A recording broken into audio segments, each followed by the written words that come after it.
La première question qu'on se pose, c'est qui sont les anges? Quand on étudie l'Ancien Testament, par exemple, on découvre que les anges sont mentionnés 108 fois. Ils interviennent dans la vie des patriarches comme Abraham et Jacob, comme on peut le voir dans le livre de la Genèse. Dans le livre de l'Exode, Moïse a aussi croisé des anges pendant la traversée du désert. Dans Exode 14, verset 19, il est dit que l'ange de Dieu, qui marchait devant le camp d'Israël, s'est retiré et s'est mis derrière eux. La colonne de nuages a aussi bougé pour se mettre derrière eux. Le mot ange ou ange apparaît 32 fois dans le livre de la loi, les écrits de Moïse. Les anges de Dieu nous sont présentés dans les Écritures comme l'armée des cieux. Les anges sont des êtres réels, pas des figures mythiques ou des opinions. Ce sont des personnalités spirituelles qui ont aussi un impact physique. Tout comme le monde démoniaque est caché, le monde angélique l'est aussi. Les anges nous entourent, leur impact dynamique est indéniable. Même si tu ne peux pas les voir, il n'y a rien que les anges de Dieu ne surveillent. On ne peut peut-être pas les toucher, mais les anges, c'est pas des gens que tu peux manipuler, mais ils ont le pouvoir de renverser des rois. Dans la Bible, le Seigneur a choisi un ange particulier pour aller devant Moïse en Égypte, et cet ange a réussi à détruire toute une nation tout seul. L'invincibilité est une caractéristique importante des anges de Dieu. Cette force invincible montre bien la différence entre les démons et les anges. Seules les armées célestes se distinguent par leur puissance. Dans le psaume 103, verset 20, il est dit « Bénissez le Seigneur, vous ses anges, qui êtes puissants et qui exécutez ses ordres en entendant la voix de sa parole. » Il fut un temps où il y avait une guerre dans le ciel. Les armées célestes, dirigées par l'ange Michel, ont combattu Satan et ses anges. Dieu a utilisé ses anges pour affronter l'armée déchue de Satan. Satan n'a pas réussi à gagner et il n'y avait plus de place pour lui dans le ciel. L'Apocalypse, chapitre 12, versets 7 à 9, nous dit « Et il y eut une guerre dans le ciel. Michel et ses anges combattirent le dragon, et le dragon et ses anges combattirent aussi, mais ils ne prévalurent pas et il n'y avait plus de place pour eux dans le ciel. Et le grand dragon, l'ancien serpent appelé le diable, fut expulsé. » Le texte que vous avez fourni semble être un extrait religieux. Le Satan, qui trompe tout le monde, a été jeté sur terre avec ses anges. Dans tous les conflits, les anges l'emportent toujours, repoussant complètement l'opposition. Dans le monde, nous voyons que les anges n'ont jamais échoué. Rien ne peut se dresser contre vous qui soit à la hauteur de leur force. Ils sont les gardes du corps les plus bénéfiques pour les racheter. En plus de leur force physique, les anges brillent aussi par leur intelligence. La veuve de Tekoa a décrit la sagesse du roi David en parlant des anges, mais mon Seigneur est sage selon la sagesse de l'ange de Dieu. Tout ce qu'il y a sur terre. Dans cette partie, on discute de leur nom et classification. Les anges sont classés de différentes manières. Notre Seigneur a même utilisé un terme militaire en parlant des anges, au moment où Jésus allait être arrêté dans le jardin. Pierre a pris une épée et a essayé de protéger Jésus, celui qu'il avait appris à aimer. Jésus a dit dans Matthieu 26, verset 53, « Tu penses que je ne pourrais pas demander à mon Père, et il mettrait tout de suite à ma disposition plus de 12 légions d'anges. » Le mot « légion » était une désignation militaire. Romana se réfère à environ 6000 soldats en général. Probablement, le plus grand groupe d'anges est ce qu'on peut appeler des anges ordinaires. La plupart du temps, quand les anges sont mentionnés dans la Bible, ce sont ces anges non identifiés dont il s'agit. Parler d'anges ordinaires peut sembler contradictoire, mais en réalité, c'est une manière appropriée de les désigner, surtout quand on les compare aux différentes classes ou ordres uniques d'anges. La Bible mentionne que les chérubins sont la première ordre angélique à apparaître dans les Écritures. On les voit juste après la chute d'Adam et Ève. Dans Genèse 3, il est question des événements dans le jardin d'Éden. Est-ce qu'Adam et Ève auraient pu tendre la main, prendre aussi de l'arbre de la vie, manger et vivre pour toujours après avoir désobéi au commandement de Dieu, qui leur interdisait de toucher à l'arbre de la connaissance du bien et du mal? Bref, Adam et Ève ont dû être expulsés du paradis terrestre. Alors, le Seigneur Dieu les a chassés du jardin. Dieu avait chassé Adam du jardin d'Éden pour qu'il cultive la terre d'où il avait été tiré. Mais qu'est-ce qui aurait pu empêcher Adam de retourner dans le jardin et de désobéir à Dieu encore une fois? Genèse 3, verset 24 dit qu'après les avoir expulsés, le Seigneur Dieu a placé des chérubins puissants à l'est du jardin d'Éden et a mis une épée flamboyante qui se mouvait dans toutes les directions pour garder le chemin de l'arbre de la vie. Ça aurait été terrible si Adam avait goûté à l'arbre de la vie, et était ainsi devenu éternellement confirmé dans sa nature déchue. Dieu a envoyé un contingent des chérubins grands et fiables pour garder le chemin vers l'arbre afin d'éviter cela. Étrangement, la mention des chérubins dans la parole de Dieu concerne la récupération de ce qui a été perdu.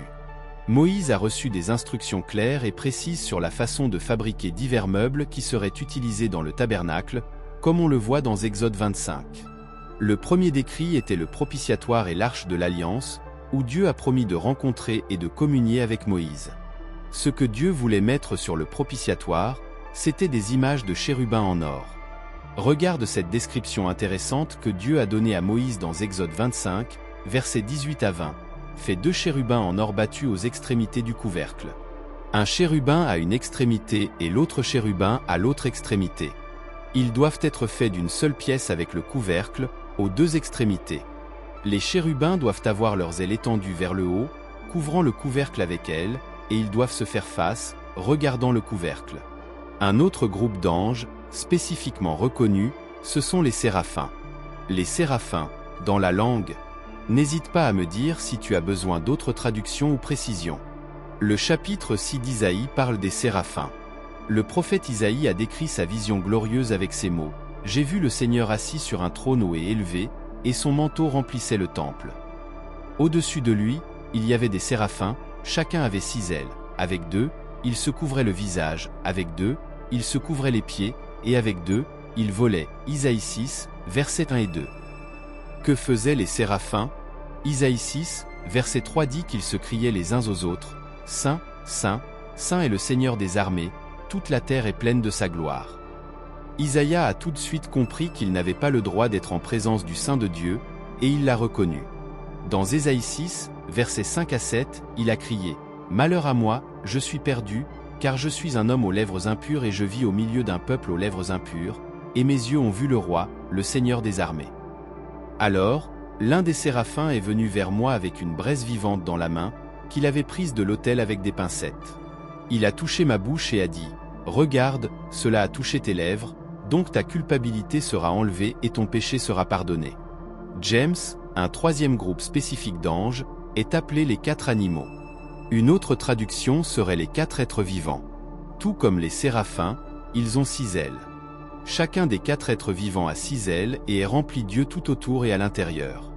Jour et nuit, ils ne cessent de dire « Saint, Saint, Saint est le Seigneur Dieu, le Tout-Puissant, qui était, qui vient », comme on le trouve dans Apocalypse 5, 7 et 19. Les êtres vivants sont décrits dans une posture d'adoration et de louange. Cependant, dans Apocalypse 15, les êtres vivants, ils participent à la colère de Dieu qui s'abat sur les gens impénitents. Miguel est un autre dans le classement angélique, il est archange. Ce rang n'est occupé que par un seul ange dans les Écritures. Le mot archange signifie chef, donc cet ange est le plus important de tous les saints anges. Le nom de l'archange est Miguel, et cela signifie qui est comme Dieu. Chaque fois que tu entends ce nom, tu entends une question, qui est comme Dieu? Souvent dans les Écritures, comme nous le verrons, les hommes qui recevaient des visites angéliques voulaient adorer la création. Regardez donc comme c'est merveilleux et impressionnant que le nom de l'archange Michel nous invite à porter notre attention sur Dieu Tout-Puissant. Le prophète Daniel nous parle de Michel. Daniel était en train de prier et Dieu a envoyé une réponse par l'intermédiaire d'un messager qui a été bloqué dans son chemin jusqu'à ce qu'il rencontre Daniel. Daniel 10, verset 13 dit « Mais le prince du royaume de Perse m'a résisté pendant 21 jours. Alors voilà, Michel, l'un des princes principaux, est venu à mon aide, et je suis resté là avec les rois de Perse. » Donc, Michel a dû se battre pour cela. Chaque fois que nous entendons la parole de Dieu, elle est souvent liée à un certain type de lutte spirituelle. En tant que combattant, Michel a un devoir particulier envers Israël. Dans Daniel 10, versets 21 et 12, verset 1, on dit qu'il est le prince de cette nation. En lisant l'histoire ancienne et moderne, je crois qu'on peut voir la main de Michel défendre Israël. Comme vous le savez, cette petite nation a mené 4 guerres contre ses voisins depuis qu'elle est devenue un État en 1948. Dans le livre de Jude, le verset 9 appelle spécifiquement Michel archange. Il raconte sa bataille avec Lucifer pour le corps de Moïse, avec l'aide de l'archange Michel, qui est le principal héros de Dieu. Un autre ange, dont le nom est clairement mentionné dans les Écritures, c'est Gabriel. Gabriel signifie pouvoir de Dieu et il mérite bien ce nom, car il accomplit vraiment des choses puissantes. Gabriel sert Dieu principalement en tant que messager. À plusieurs reprises dans le livre de Daniel, Gabriel apparaît pour donner de grandes révélations sur des événements futurs, notamment en lien avec le royaume de Dieu. Par exemple, après l'une des visions de Daniel, le prophète, se posait des questions sur ce que tout cela voulait dire. Puis, tout à coup, il a vu devant lui quelqu'un qui avait l'apparence d'un homme. Dans Daniel 8, versets 15 et 16, il est dit « Pendant que je, Daniel, regardais la vision et essayais de la comprendre, il est apparu devant moi quelqu'un qui ressemblait à un homme, et j'ai entendu une voix venant de l'Ulaï qui appelait Gabriel. Explique à cet homme le sens de la vision. » Dans l'Ancien Testament, on voit le ministère de Gabriel lié au royaume, et dans le Nouveau Testament, il s'inquiète du roi. La première fois qu'il apparaît, c'est avec Zacharie. En attendant devant le Seigneur dans le temple, tout à coup, Lucas 1 verset 11 dit qu'un ange du Seigneur lui est apparu, debout à droite de l'autel de l'encens. Gabriel s'est alors présenté à Zacharie. Lucas 1 verset 19 dit que l'ange lui a dit « Je suis Gabriel, je me tiens en présence de Dieu et j'ai été envoyé pour te parler et t'annoncer cette bonne nouvelle. » Cette bonne nouvelle concernait la naissance imminente de Jean-Baptiste, qui serait le précurseur du Seigneur Jésus. C'est le même Gabriel que Dieu a envoyé dans la ville de Nazareth. Lucas 1 verset 27 dit qu'il y a une vierge promise. Il était une fois un homme nommé José, descendant de David. La vierge s'appelait Marie. Quelle grande annonce que Gabriel avait à faire à cette jeune fille. Dans Luc 1, versets 31 et 32, il est dit « Tu concevras et tu mettras au monde un fils, et tu l'appelleras Jésus. Il sera grand et sera appelé fils du Très-Haut. Le Seigneur Dieu lui donnera le trône de son père David. » Gabriel est donc celui qui a apporté le message de Dieu sur le royaume. Dieu a accordé à cet ange en particulier une énorme confiance et responsabilité. On découvre aussi le nom original de l'ange, Satan, dans Ésaïe 14. Dans le verset 12, non seulement il parle de lui, mais il nous révèle aussi quelque chose d'essentiel à son sujet. « Comment es-tu tombé du ciel, ô étoile du matin, fils de l'aurore ? Tu as été jeté à terre, toi qui affaiblis les nations. » À cause de son propre orgueil et de sa volonté de se promouvoir, il a perdu sa place élevée dans le ciel. Lucifer est tombé de la grâce divine du Père. Donc, là où il agit en ce moment, il est ici sur terre. Notre Seigneur décrit Lucifer comme le prince de ce monde dans Jean 12, verset 31. Maintenant, c'est le jugement de ce monde.